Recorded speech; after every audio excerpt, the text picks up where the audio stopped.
I just started bawling. Like, we're in the main aisle, and I just lost it. And, like, you guys know me. I do not like attention on me, and I'm also not a quiet crier. Hi, everyone. This is Joyce Meyer's Talk It Out podcast, where Joyce teaches the Word of God in her practical, no-nonsense way. And my friends and I talk through the real stuff of living it and holding nothing back. I'm Ginger Stockey with Aaron Cluley and Jay Williams, three wonderful friends who are all in very different stages of life and know the importance of having honest, loving women around you. When we need a little extra help, we call up Miss Joyce and we ask her. Because sometimes you just need to talk about life with your girlfriend. So consider yourself one of us now and let's talk it out. Talk it out. Talk it out. Oh, there's that theme song. It's back. It's back. Coming back. Can you make it go away? I don't know. Talk it out. Well, we have been talking about relationships, so we're going to continue that discussion today. And there's so much to talk about in relationships. We started last week talking about girlfriends, basically, how we all need them, how we all want them, and yet sometimes it's not that easy. You don't have people around you, or it's not going as well as you would like it to. So last week we talked about that phrase that we throw around here about more Jesus, less drama, right? And this week, we're asking the question, are you the one causing the drama? So we're going to look at ourselves and see what kind of friends we are this week. We have been looking at the resource, which is absolutely free. So if you want to get this, it's really helpful, called Enjoying Successful Relationships from Joyce. You can get it as a little booklet or digital. You can find it at joycemeyer.org/talkitout. And it's really good. So that's what we're continuing to talk about today. Yeah, it's a really helpful little booklet too. I've been reading through it and I'm like, oh, these little nuggets are so good. So make sure you download it because it's fun. It actually does like what we're talking about today with checking out how we are as friends. It's going to be fun. Yeah. It's going to be, sometimes it's a little difficult to think of yourself as like, the reason why a friendship doesn't work out, because you always want to point the finger at someone else. But that's so true. It's like, it's their fault. Why do I have to look at me? Why can't I just blame everybody else? Let's talk about you again. I'm way more comfortable with that. You tore up our friendship, not me. Yeah. And we also have a guest with us today who we're excited for you to meet, because we told you a long time ago, back in season 1, that we really are 4 friends. Yes. Not just 3 friends. Yeah. And one of our friends, Megan, moved away not long ago. Yeah. And abandoned us. We missed she her. left Exactly. So single girls, be listening, because Megan is our single friend and she's going to have a lot to say about this. Yes, she's going to have so much wisdom to shed and story. I heard she had a good story to tell us too. Yeah, because we're going to transition from just friendships into men and dating, and next time we'll talk about marriage. So yeah, good stuff. So do any of you have any examples of friendships that have been trying for you? Or you want me to go first? You're both looking at me like... Because I don't want to be the first to say this group. No, I'm just joking. I know. How do I say it? How Their names rhyme with Pinger and Pay. You're not very good at rhyming. That was not my strength in school. With the rhyme. Yeah, you go first this time. Well, I used to have this friend that I would put in air quotes. Oh my God. Every time you said friend. You put She would say the nicest things, but always follow them up with a but. So that's terrible. She would say things like, "Oh, that is the cutest outfit, but those shoes." Oh. Or you look really nice today, but let's do something with your hair. Yeah. And so she can't just give a compliment. Awful. No, it just wasn't possible for her. And so for a long time, I'd laugh because it was kind of funny. And then after a while, you start to think, well, can't you just say something nice and stop? And then after a while, because this is the way I get, I'm like, bring it on. Say what you want. I can take it. And so that was one of those friendships that you don't want to call it a friendship and then sneer every time you know you're going to be with that person. Yeah. No. Wow. So It's not worth that your was a little time. bit of a tough one. Yeah. Yeah. For sure. Had to adjust. Aaron? I have one. Yeah. I'll probably cry. It's going to make our producer, so happy. He likes it when we Mostly cry. because it's his fault. Oh. So I had this realization yesterday. He came by my office and just gave me some encouragement. And so I was processing this encouragement when I got home last night and was realizing that a lot of times I think in friendships, even with the two of you, just to be super honest, I am afraid to be too vulnerable with friends and often feel like I'm the weaker link, like the weakest link. And so I was... No way. Well, let me tell you more. I'm not stopping you. I'm not. I want you to say what you need Friend. to say. Stop What kind talking, of friend is friend. that? That is totally wrong what you're saying. I'm just making faces like, no way. And your eyes are getting real squinty at me. Yeah. I was realizing just last week I had this thought that like I am the weak friend of the three of us, and I don't even deserve to be sitting here with the two of them because they're brilliant and beautiful and funny, and what do I have to offer these friends? So I seen myself like that causes me to pull back and not want to be as honest or as I know I'm confident in myself. However, I can see that those things come up sometimes. So with friendships like the two of you, I'm not good enough to be your friend, so I'll just kind of pull back. Oh my goodness. Well, okay, first of all, thank you. Seriously, thank you for sharing that, because I think every one of us feels that way. Yeah. I think we can all look at each other and say, you guys are both amazing. Joyce is obviously incredible. How can I be even connected? Even all of our friends that are listening, everybody just has so much to offer. And when I compare myself to anyone, I can say that. Yeah. So. Yeah. You are the person that keeps this friendship even kind of, you're like the heartbeat to it.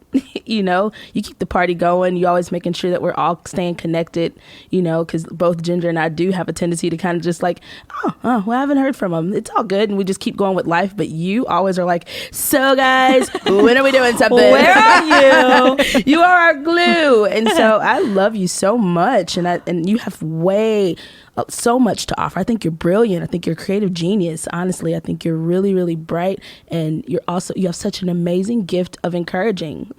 So when I'm around you, I always feel better. I literally can walk around you and you find something nice to say about everybody. That's genuinely who you are. And so I feel better because you're my friend. I need you in my life. And I think everyone listening can hear that. Yeah. The things that you've been able to share on the podcast have been so authentic and so real and from your heart. And I think that's not only impacting Jay and me, but all of the other friends who are out there listening with us right now. That's and really nice. One of the reasons I love you so much is just because there is so much good and talent and love in you. It just exudes. It just overflows everywhere. And so, anyway. That's nice. I think while I was thinking about this, because I'm probably not the only one who has experienced this. Our friends listening are probably get it. That it is hard to be vulnerable sometimes in your relationships because you compare. When you get close to someone, there's that comparison or trying to figure out like what your footing is and where you fit into a relationship. And the enemy doesn't want us to have close friends, because when you in our relationships, for example, with each other, we encourage and strengthen each other because we're pushing each other towards Jesus and we're building each other up. Well, the devil's not going to like that. Right. So he's going to mess with us. Yeah, and definitely. So just to get in there. So I think it's important. important. And what you're doing here on the podcast too. Yeah. Yeah. He is not going to like what you're sharing here because it's helping a lot of people. Yeah. And let's be real. We're not the easiest people sometimes. No. You and Ginger? You and Jay?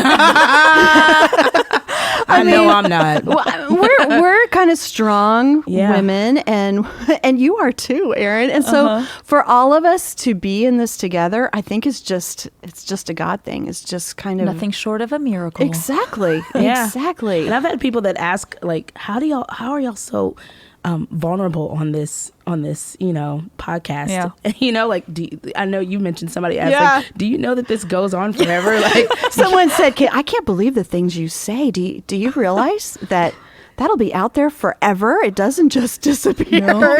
Like, yeah, we realize it. That's kind of the point. If we're not going to be real, we're not going to do it. Yeah, and that's what makes this friendship so strong, and that's why you all can join along with us, is because we are truly like it's kind of like walking on like shaky ground, but like thin ice. Like, okay, I'm gonna share it, here we go. Like, even if you saw like our body and then language, you hear the crack and the ice falls through. It's like, and we just go for it. But that's why it's good to have good people around, so that you can feel safe to say those things that even what you just shared, Aaron, and I'm sure we'll share more in this particular podcast, because friendships, and that's the one thing that I've had to work through. Friendships are not they're not easy. They're work. Yeah, right. Absolutely. You have to work at them, and you have to be okay having difficult conversations. You have to be loving through those conversations. You have to know when not to speak, you know? So yeah, that's why this is healthy. Absolutely. Well, whether it's with friends or spouses or coworkers, family members, someone you're dating, whoever it is, we all have problems with people and our relationships from time to time. But how do you deal with those issues? So we're going to start now with what Joyce has to say about that. Most of our problems in life are with people. I mean, really, if you get right down to it, I mean, just think how much happier you would be if all the people would just do what you want them to do. And just behave the way you want them to behave. Now, you know, we do have other kinds of problems, but there's just a lot of people problems. And so the first thing that I want to tell you is one of the ways that you can just save yourself a lot of misery, a lot of hardship, a lot of heartache, because I can tell you, you will have opportunity to be offended. There's no you might, you will. You will have people that will hurt your feelings. You will have people that will say and do things, and you just might think, what in the world is your problem? Now, believe it or not, and I actually believe what I'm getting ready to tell you, because I've had lots of experience with lots of people.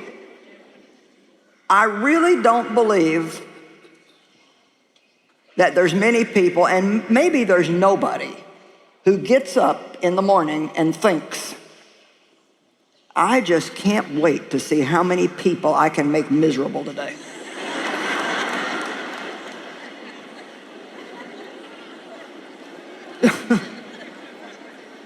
I mean, I just don't think that people do that.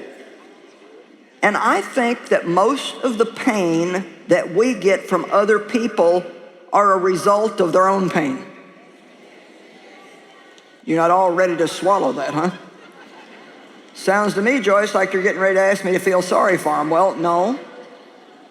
But my father hurt me so bad, and he hurt my mom so bad, and my brother, and thank God, through his grace, I was able to recover and still have a decent life. But my mom never had a decent life. My brother ended up committing suicide, and it just, he just hurt so many people so bad. But you know what? He was a hurting man. He was a miserable, hurting man. And when you're miserable yourself inside, it's going to come out somewhere. And it's going to come out on somebody. Now, that doesn't mean that it's okay for people to do that. It doesn't mean that we just let them abuse us and don't confront them or take up for ourselves. That's really, to be honest, that's not even what forgiveness is. It's just not. But one thing that we are commanded to do in the Bible, it's not a suggestion. Come on, the things that Jesus said are not suggestions.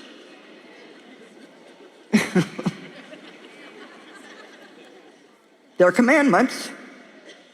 And not all of them are things that will keep us out of heaven if we don't obey them, because we're saved by grace through faith.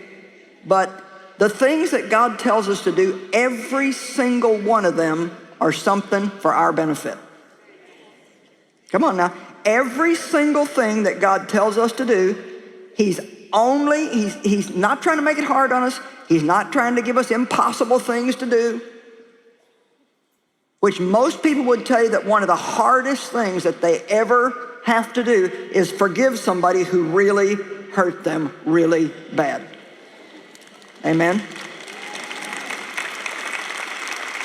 And we just think it's not fair, and how could God ask us to do that, and on and on and on. But He's really trying to help us by doing that. And so, since we have all these people in the world, and we've already established that they're not all going to be nice to us,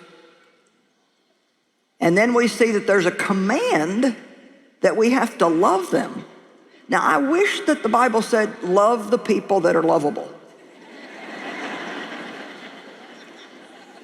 But it doesn't. We have to somehow learn how to love people that are very difficult to love. I love what she said. I wish the Bible said love the lovable. I know. Isn't there a version that says that? I wish it was. The New Standard J version, yes, that's what it would say. Yes. I'm really good at loving easy people. I rock at that. Yeah. It's the ones that aren't so easy that cause a little difficulty for me. Well, that line that she said that of course we've heard from her many, many times, but it's so important to remember is that usually you're hurt because of the hurt in someone else. Right. Yeah. That's where it comes out. Yeah. And I've had a relationship in my life that I have really seen turn around through remembering that, because it's been hard, and the things that are said or the things that are done, and they hurt you. You know, they kind of cut to your core, and then you begin to think about the motive, because I think motives are so much more important than what actually happens. Sometimes the motive, if it's not specifically to hurt, if I can get to that point that I realize that and let go of that hurt, and that forgive thing that Joyce is talking about is really important. But I've had a relationship like that for years and years and years, and it hasn't changed. And I prayed and prayed, and it hasn't changed. But I had to change. Yeah. My shifting my perspective of our relationship and not being offended, telling myself, I'm going to be unoffendable. I'm going to be unoffendable. Yeah. And I'm not going to pass it along to someone else either, you know? Yeah. Those two things have really helped our relationships. It's much stronger. It's amazing how when you can shift your mindset, yeah, it is what it is. Yeah, right. But then it doesn't affect you so much. It won't destroy your day because your perspective's that's different. the key. Yeah, is how am I going to respond? I can't change how they're going to act. Yeah. And that's what's helped me establish relationships now. I had to do this recently where a friend was just like, she's like, I don't trust you. And it was just based off of just false stuff that wasn't really me. And I knew at that moment, because my flesh wanted to say like, but that's not true. That's not that. I didn't. And then the Spirit just calmed me down and was just like, it's okay. Yeah. It's not your job to change her mind about you. Oh, that's important. Like, he's just like, it's not. And then finally at the end of the conversation, I just said, you know what? I just don't believe we'll be friends. I love you, but I understand that everybody's not going to be my friend, and that's okay. I still love you. We can still, see each other, be cordial when we see each other, but it's okay. Yeah. I still love you. And there are people who are listening, and I know I'm one of them, that have had some major betrayals of friends. Yeah. And it's so hard to get through. I mean, it hurts, and it's hard to understand why it happened. But to get to that point where you forgive is the really important thing, because if I hold on to it, I'm hurting myself. Yeah. If I can forgive and do what you said, Jay, I understand that we're not going to be friends at this point. But I'm not going to hold this as bitterness. I'm not going to hold this against you and see what God does with it from there. Yeah. And it's still something I'm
working through, because I literally have to keep saying, like, if Jesus can say, forgive them for they know not what they do, forgive them for they know not what they do, like, if he can do that, I can do that. I have a hard time saying goodbye to relationships just because as you grow in life, you can't keep all the friends you've ever had.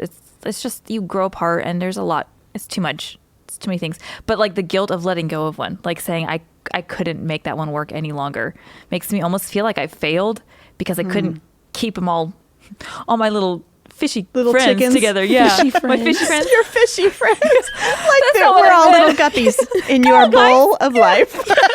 I give you all of my pot. My friend pot. It is hard. It's hard to keep up with friends. And it's interesting when you move or when you have major life transitions, what relationships you stay close to and what ones you don't. It is not always what you think. No, It's not. No. And it's hard to know Yeah. how to navigate that. Yeah. So you take on a little guilt with that sometimes? I do. Is it because you feel like you're responsible for Yep. everyone's friendship? I do. But yet I'm not really good at like long distance friendships, for example, because I don't want to talk on the phone and it's just so much work. However, I do feel responsible. And if it doesn't work, then I failed that situation. Yeah. I had a friend when I moved away from Ohio to Missouri to work with the ministry. I had a really good friend, and she said, "I'm just going to be honest with you. I am not good at staying in touch. So I've loved being your friend, but we're probably not going to be friends anymore." But did that relieve some pressure off of you? It did. She's absolutely right. It's like, cool. That's what we'll do. But she was a good friend, but she understood the way, that she responds to people. And I respected that. Yeah. And I know if I needed her or she needed me, we'd be good, but I haven't talked to her in years. And are you okay with that? Well, yeah. I'm sure she's great. Yeah, because but I still love her. Yeah. Yeah. That's just I really think I'm fine. interesting. I think I'm fine. Let us know.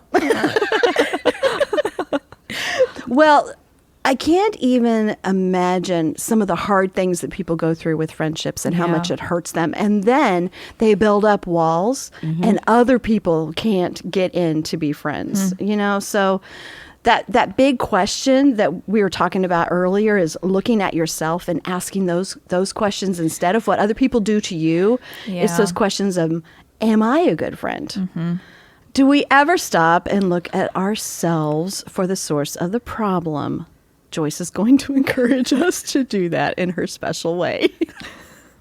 Okay, so now I got a question to put out to you. Because God's asking me this, so I'll just share with you. Are the people that you're having a hard time loving, are they really that bad? Or are you just maybe a little too picky?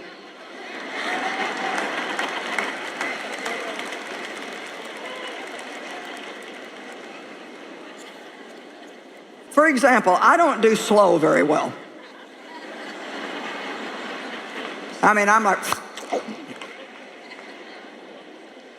I can do more things in 1 hour than most people could do in a week. And I think fast, I make fast decisions, I move fast, so I just don't do slow people real well. So,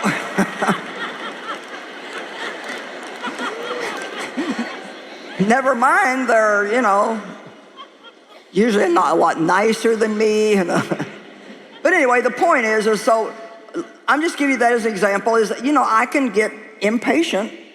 And it's not, I got some self-control now. I don't just rail all over everybody, but inside I'm like, how many in the building have at least learned to keep it inside? But see, I'm wanting to get to the point where it's not there. I don't want to have to swallow it down. I just don't want it to be there. And yes, we're growing, we're changing, and we go from glory to glory, and thank God we're not what we used to be, and I'm happy for the growth, but so really I have to ask myself, well, is there something wrong with them because they're moving slower? Come on now. Or is there something wrong with me that I'm moving a little too fast. Now, I know another somebody.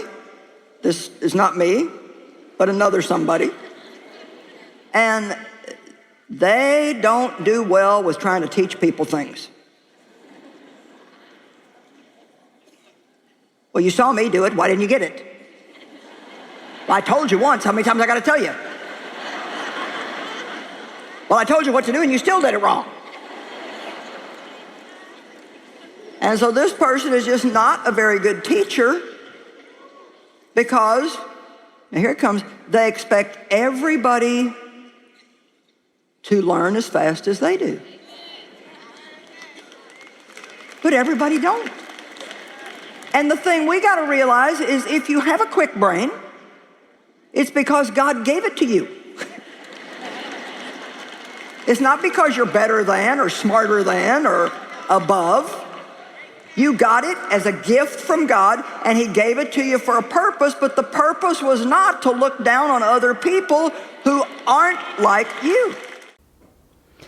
Jay, I think you brought this up before, that you've wanted your friends before to be more like you. Yeah, that was a realization that I had before, was just I was upset with people because they weren't like me. Mm-hmm. And I didn't know that initially, but I then, after reflecting, after the friendship was over, it was kind of like, well, what didn't I like about it? It's like, well, they weren't as thoughtful as me, like I was always the one planning the parties or like planning the get-togethers. And even it took a lot for me to actually want to be around people because I'm really introverted. I really don't like a bunch of people. Like I like to like kind of be by myself. Yeah. And so I would always go outside of myself to like plan things and to do things for these people, and then they wouldn't do it back, and I'm like, and I even got out of my box for this, like and it was just years and years of that disappointment, and I'm like, well, that's why I felt like I'm better off just by myself, because then I won't be disappointed that people can't be as awesome of a friend as me. Yeah. Because I'm true. I'm great. She's right. True. She's right. You are awesome. Yeah, not that awesome though. It's really a good point. We do want people to respond the way that we would. That's how we understand life. Yeah. Mm-hmm. So we want them to act the way we would act, or we'd want them to act. Mm-hmm. And we're all so very different. It's true. When you get married, you talk about like how your differences work together. You talk about the 5 love languages for your spouse and all that, but you rarely talk about that in your friendships. Mm-hmm. And so it's the same kind of thing. Yeah. Like you need different things than I need, but I can't just do what works for me for you. That's not the way friends work. Well, and talking about everybody being different and not wanting the same thing, we told you earlier about our friend Megan. And Megan is the sweetest, just funny and soft-spoken, and her personality fits in, I think, so well with ours because she's very different. Yes. Don't you think so? Oh, she is. She's such a good balance. She is. For us. And we need that. We do. We definitely need Megan in our life. So we're going to call Megan, and like we told you, she is our single friend who always has great input on everything. And so we're going to call Megan and ask her about this relationship question.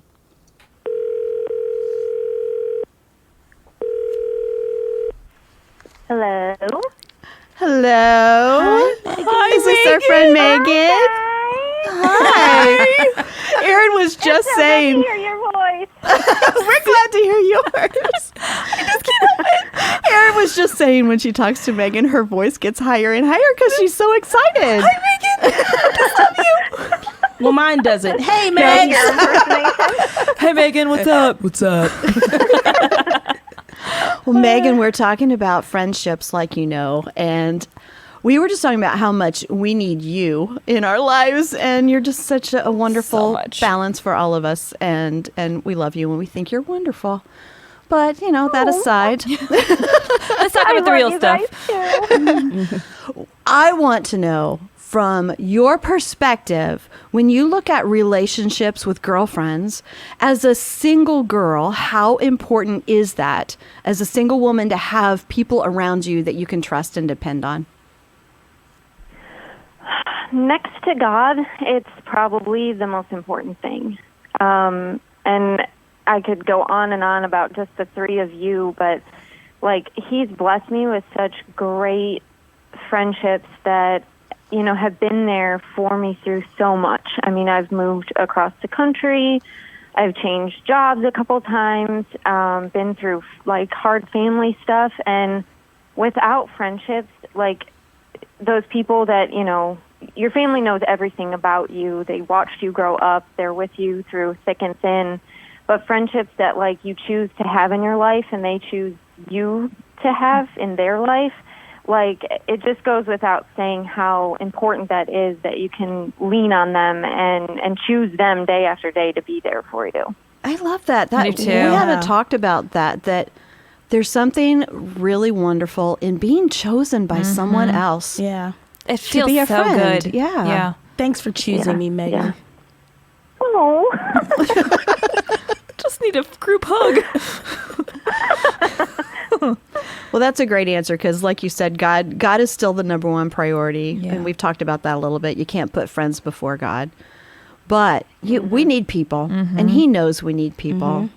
So that makes a big difference.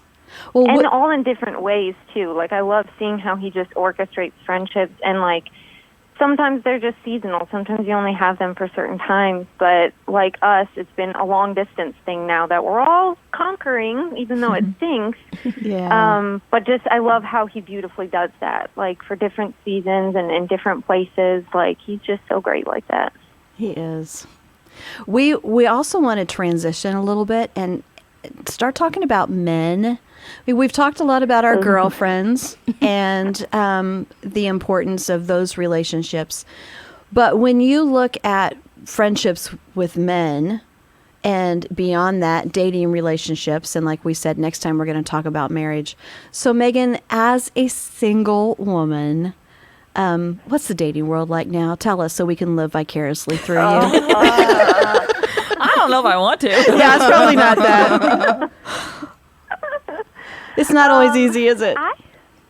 No. I would say it's really challenging. I mean, I only know it for what it is right now, but I think social media and movies and television, like, it can make it really hard to have, like, an authentic, like, relationship with a guy, and even sometimes just a friendship, because there's that stigma of, oh, if you're married or if you're friends with a married guy, there's obviously something going on there. Not necessarily. I mean, don't get me wrong, sometimes things happen, but, like, based on things that I've seen and social media and just different friendships and everything, like, it can be really hard, like, just to be friends with a guy, and even if they are single too, like, you guys have different expectations of the friendship that may not always be communicated, to where you can end up not being friends because maybe somebody had feelings for someone else and they went unspoken. And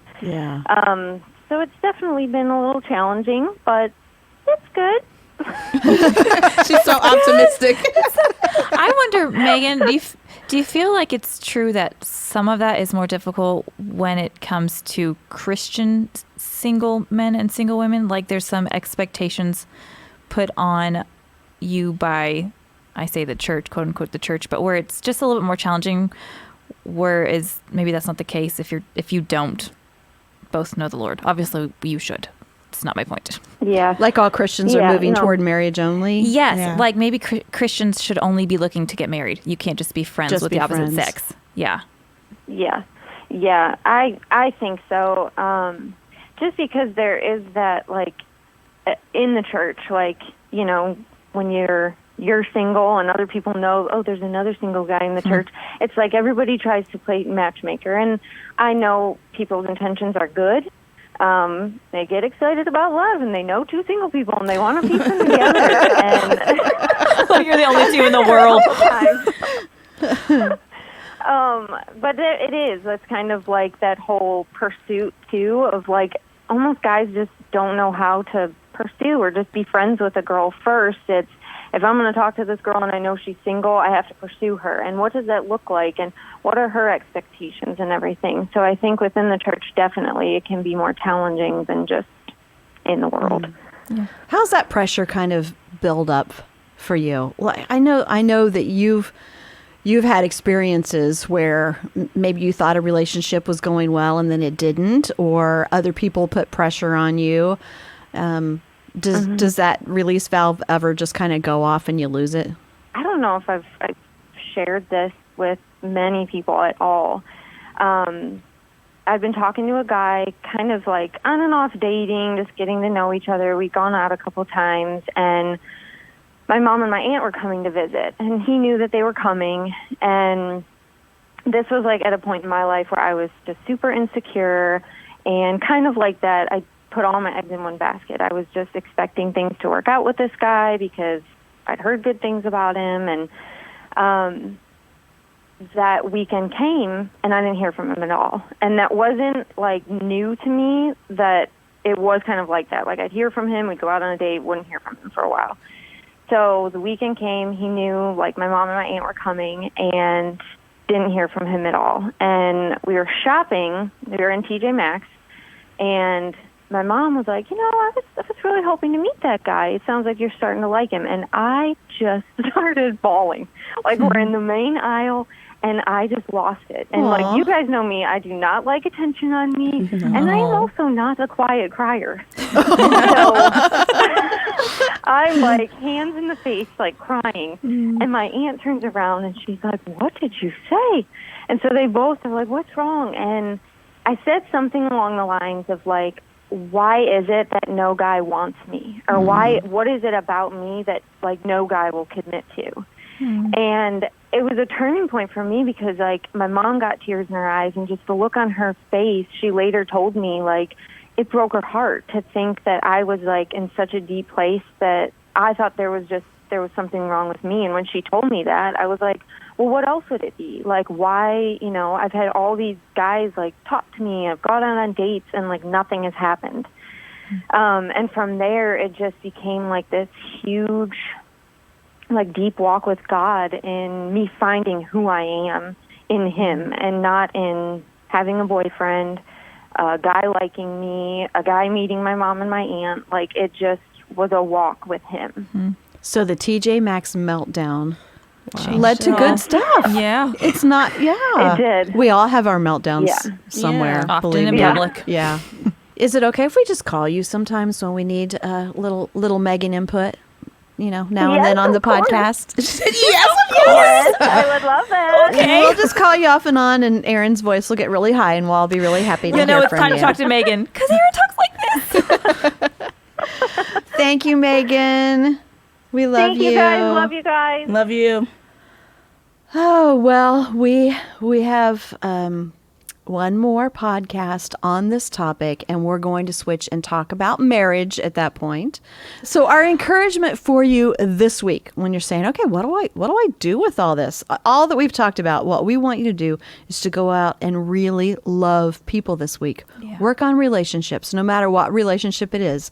Family, friends, just love people. And even those really hard to love, those challenging people, choose to love and forgive anyway. And then use hashtag Talk It Out, girls, and let us know some of the experiences that you've had this week. I think it'll be good stuff. It will be. Well, don't forget, if you haven't heard all of the podcasts, if you want to catch up on some of the other things that we've done this season, you can do that. Go to joycemeyer.org/talkitout. And like I said, use that hashtag Talk It Out, girls. Check out our Instagram stories, all the fun stuff, and get your husband stories ready, because that's what we're going to talk about next week. And Jay says, ha! It was like, yeah, a little more attitude. All right, we'll see you all next time. Bye. Bye. Friends. Bye.